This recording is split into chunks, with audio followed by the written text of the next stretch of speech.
नमस्कार विद्यार्थी मित्रांनो, 4 मे 2025 ला जे पण विद्यार्थी परीक्षा देणार आहेत त्यांच्याकरता खूप महत्त्वाचा व्हिडिओ आहे।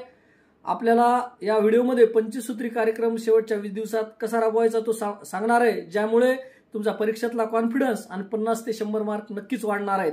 तर याकरता हा व्हिडिओ आपण शेवटपर्यंत पहा। यामधील महत्त्वाचा पहिला पॉइंट आहे की आपण सदरील 20 दिवसात आजारी पडू नये याकरता स्वतः प्रिकॉशन घ्यायचे आहेत। बाहेरचे खाणे टाळा, थंड आंबट खाणे शक्यतो बाहेरचे टाळा, घरचेच जेवण करा, दुपारी उन्हात फिरणे टाळा।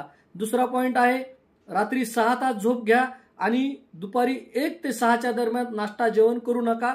1 ते 6 च्या दरम्यान फक्त पाणी प्या। तिसरा पॉइंट आहे पीसीबी चा जो पेपर आहे 180 क्वेश्चनचा नीटचा, त्याची घरी असताल तर घरी किंवा परीक्षा हॉलवर, क्लासच्या असतात तर परीक्षा हॉलवर 2.5 तासाची टाइम मॅनेजमेंट करून प्रॅक्टिस करा आणि 180 क्वेश्चनची 2.5 तासाची प्रॅक्टिस करा, जेणेकरून तुम्हाला परीक्षेला 3 तासाच्या आत पेपर सोडवला जाईल। ही शेवटच्या 20 दिवस करायची आहे 180 क्वेश्चनची प्रॅक्टिस।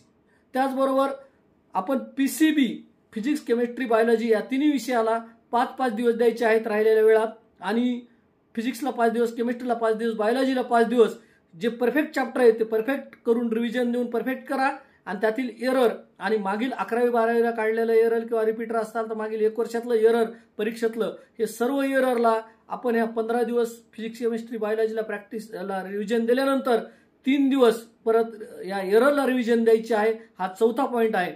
एररला रिव्हिजन द्या आणि एररला रिव्हिजन नंतर ओव्हरऑल हे 18 दिवस, म्हणजे 3 दिवस एरर रिव्हिजन, फिजिक्स, केमिस्ट्री, बायोलॉजीला 15 दिवस रिव्हिजन, ह्या 18 दिवस ओव्हरऑल आपण जे रिव्हिजन दिल्यात त्याला एक ओव्हरऑल रिव्हिजन 19व्या दिवशी द्यायची आहे। आणि 20व्या दिवशी परीक्षेला जाता वेळेस आपण रिलॅक्स मध्ये जा, झोप घ्या शांत, आणि 18 दिवस जे मागील काम केलं 19 दिवस याच्यावर नक्कीच कॉन्फिडन्स आणि तुमचे मार्क वाढणार, ही मी गॅरंटेड सांगतो। सर्वांना परीक्षेच्या शुभेच्छा देतो। हा व्हिडिओ शेवटपर्यंत आपण पाहिला याबद्दल आपले धन्यवाद।